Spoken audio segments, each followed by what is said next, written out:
Dragon Ball Z had a lot of great looking episodes and a lot of not so good episodes, and today I'm going to be reviewing the best and worst in terms of the visual side, animation, artwork, storyboard, all that good stuff. It should be a lot of fun, it usually is when Ebisawa was involved, and insert any "this episode still looks better than anything in Super, haha, limb below." But before that, the featured artist, although these technically aren't his own drawings because he's a collector, is Eric. He gave me several pieces of Gengar to use for this video, which was a massive help, and I've used some of his stuff in the past, so check out his gallery and give him a follow. I'm sure he would very much appreciate it. So let's start with episode 89 of Dragon Ball Z. Now, it just comes off the back of a Studio Last House episode, which housed, no pun intended, probably one of the poorest supervisors on the series next to Ebisawa, so that's not the best. But you had some uncorrected cheater in there, so that is. It also featured some great animation. The big kick in the Frieza is beautiful, and thanks to the key animators in general in that episode. Although artwork wise it's a mixed bag, the animation is fun. Wish I could say that for this one because it's kind of reversed. Now the first 2 minutes there is literally nothing, it's just stills and there's barely any dialogue. Like, I know people joke and get a little hyperbolic about Dragon Ball characters just staring at each other and that's sort of it, but this is definitely a prime example of that. Like, the camera does a pan up of Frieza, a pan up of Goku, then another one of Frieza, then of Goku, then a zoom up on Frieza, then Goku, then another zoom up. It just doesn't stop. It's literally 35 seconds of staring. That's it. Now this is more so on the storyboard artist for this episode, Kazuhisa Takanouchi, and it isn't a bad tactic if you need to save time. This is an action episode, which means more movements and thus drawings, so you can reserve time and you're better animators for that portion.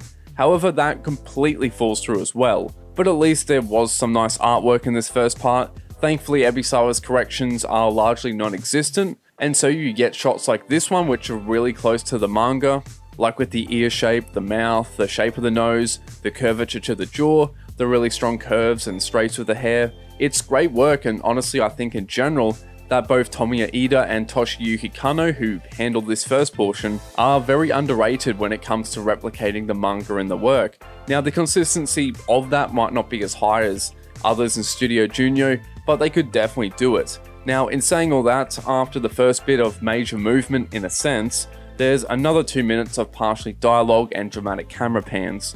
And then when they finally do start to battle it out, we're 7 minutes into the episode at this point, Goku launches at Frieza and we transition to filler, which is about 3 minutes in length. At least the transition was kind of cool, I guess. But we then come back and this is where Ebisawa's Magnus Opus is put on full display. Now the storyboard does follow the manga for the first few shots, and there's a portion where Goku flicks backwards, then comes back with a couple of kicks. However, Takanouchi must have really liked that backflip because he decided to keep it on loop for 10 seconds. But Ebisawa certainly wasn't helping. In terms of animation with Frieza, it's just this simple arc with 4 different frames for his left leg, with the action on loop. While Ebisawa just holds the key pose, the character doesn't switch up, it's just the one pose, one action, so it doesn't matter if a kick does hit, it just floats over, or goes through him. Now the backflip is kinda okay, although the disconnect between the two characters' movements is definitely jarring. Ebisawa's oddly shaped anatomy isn't the greatest either, and so to loop that for a cut, then reuse it again, is not the best decision.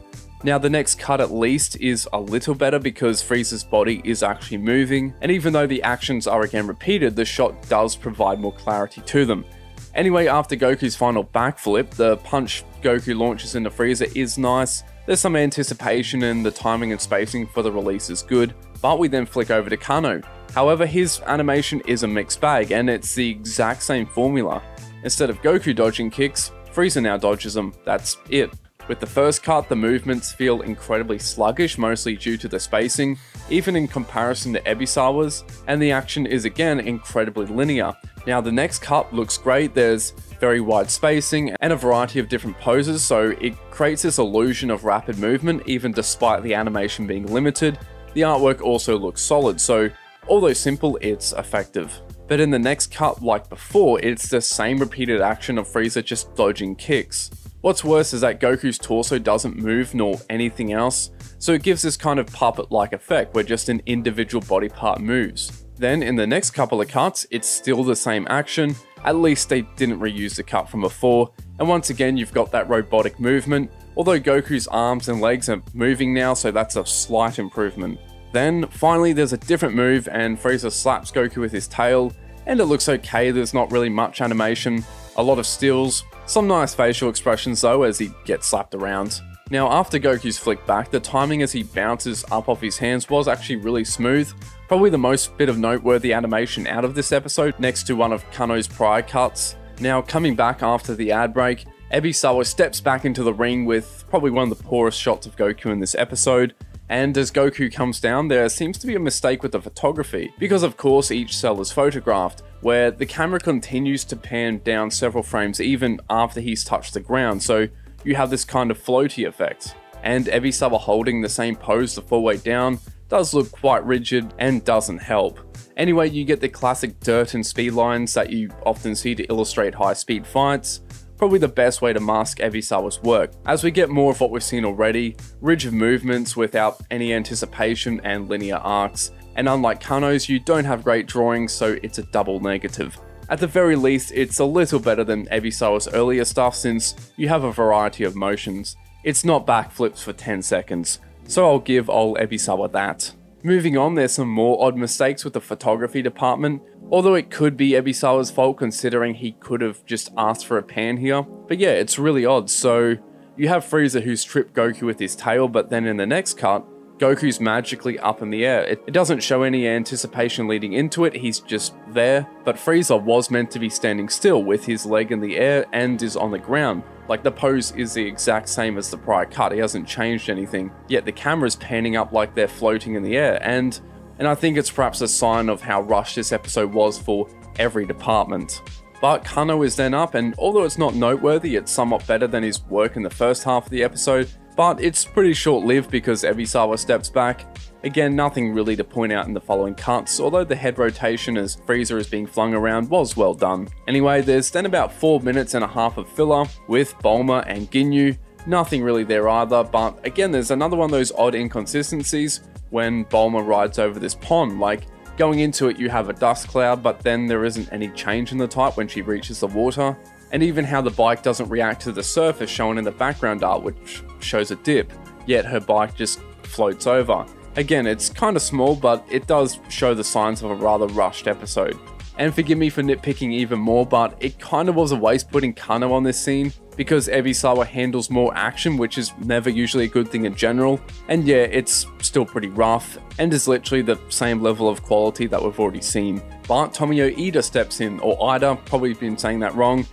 So far he's been absent since much earlier in the episode, and hasn't, I believe, handled any action yet, and ironically when he does, it manages to be even more limited than anything we've seen so far, while also animating, I guess, some of the best hits in this episode. Although I can't forget to mention the tail biting scene first. It's nothing out there, but it's good. His drawings also do a nice job of mimicking Toriyama's own, even if Toriyama's are just that bit more expressive. Anyway, you get a decent kick, the impact frames look okay, although again the actual actions thereafter manage to be even more rigid than what we've seen. Like at the very least with Kano's and Ebisawa's Frieza moved, here it's just a still frame and Goku is kicking all around him. You also have the classic punch at the camera move. This is borrowed off Ebisawa, who used it a lot. Very surprised on second thought he didn't here, and I guess just a bit of lore around it. You can see Ebisawa and I think some of the other key animators under him using it all the way back in the original Dragon Ball series. So yeah, I guess there's that. Anyway, the animation, or I guess lack thereof, is to the point where it's just stills, that's it. And it's also repeated 2 to 3 times for good measure. And getting close to the end here, we have the final punch. The impact frame and effects are pretty plain, and the actual hit is carried more so by the camera shake than anything. But I guess it isn't too bad, and the fallback looks convincing enough. But Kano at least finishes off the episode with some nice artwork, and Yuida's colours come into play, which is real nice, and the episode finishes. Now you might be wondering who's this Ueda guy I just mentioned, and that would be the director for this episode, Yoshihiro Oda, which leads me to my first point in this episode summary, and that is the lack of any compelling direction. Like, Ueda is great. He was a regular on Dragon Ball Z and Dragon Ball GT, and he was one of the top directors on the show, but his skill set just isn't on display here. Even his trademark use of distinctive color palettes, which you can see all throughout his episodes, was absent with exception to the last couple of seconds, which is why this episode makes it onto this list as one of the worst, because it's one of those times where every department falls flat. And speaking of flat, there's the storyboard. Now, the fact that these two roles were split is an indicator of lack of time, as for most episodes in Dragon Ball Z and the original series, it was the director who would handle that role, and even though Ueda's storyboards were typically better than Takenouchi's in general, this is still a very poor output from him regardless, with incredibly repetitive and bland choreography and flat framing to top it all off. Which is why I don't totally blame Ebisawa for that scene, but still, animation-wise, it's not just that it has some bad animation here and there, it's the consistency of it throughout the entire episode, and it's probably some of the poorest animation in the franchise, right next to Yoshihiro Kintano's work, with oddly one of the worst episodes in that series also involving a fight between Frieza, episode 24, and actually one of the weirdest looking episodes of GT involved a rematch with Frieza, so it seems to be some sort of curse whenever Frieza's involved. At least the animation was okay in that one.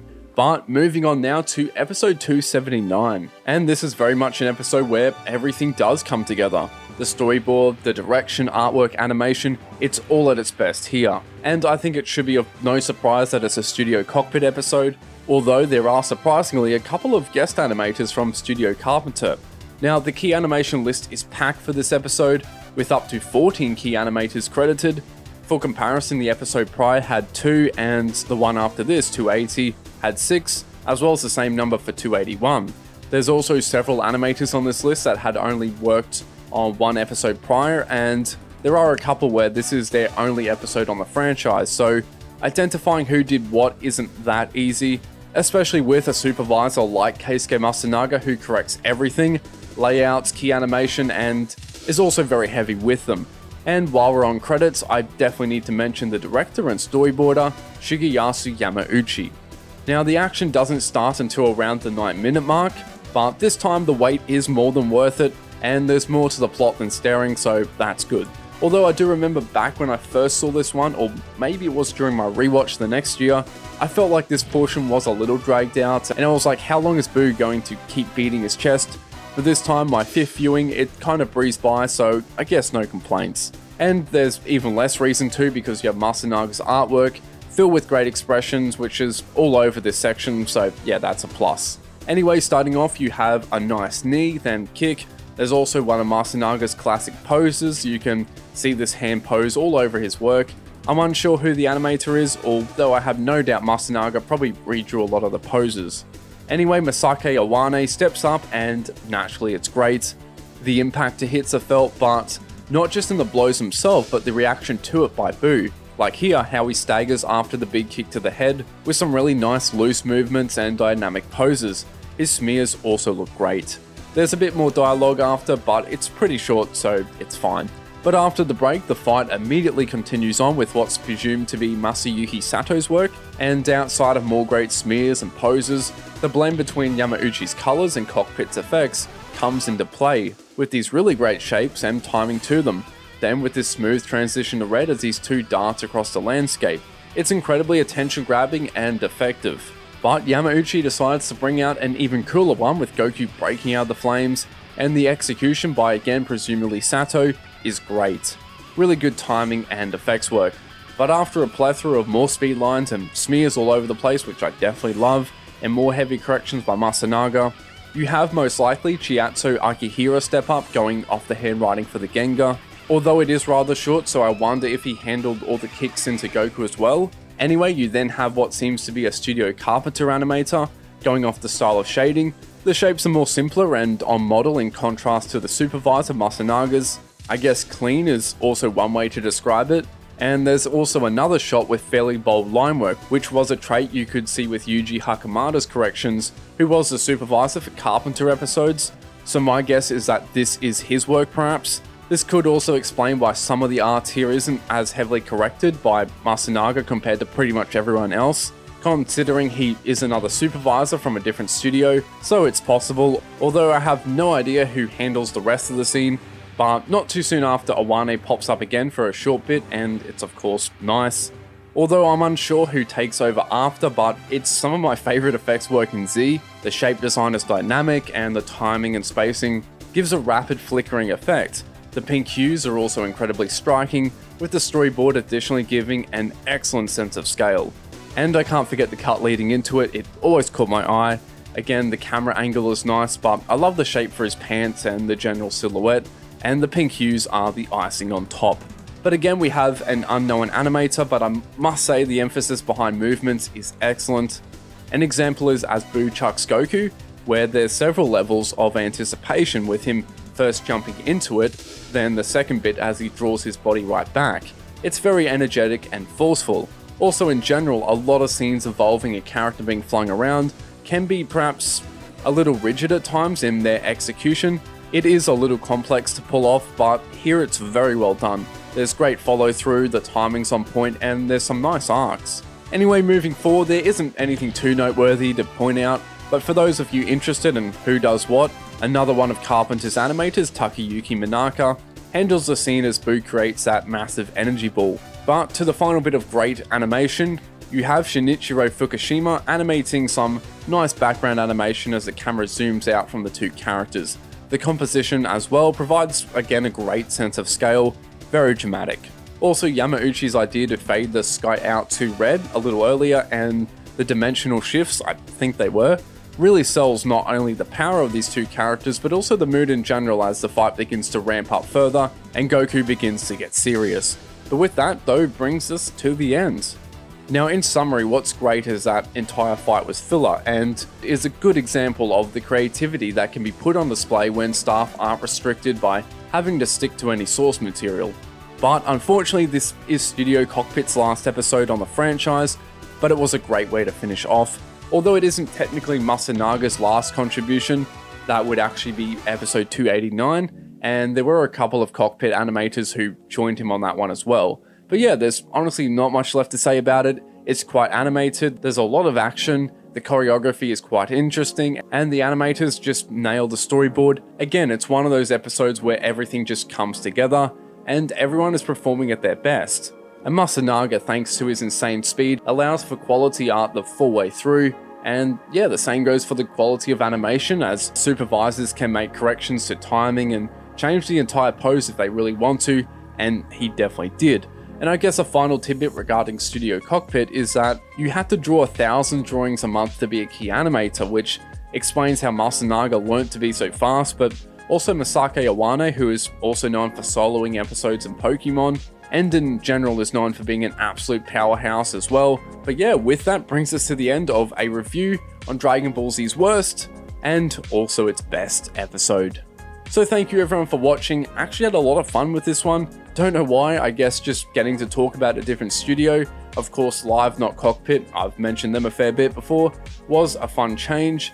I don't think I've done a breakdown of their work before, so I genuinely enjoyed it, which might sound odd since it's Studio Live, but still, it's something different. But anyway, thank you for watching, hope you enjoyed it, and I'll see you in the next one.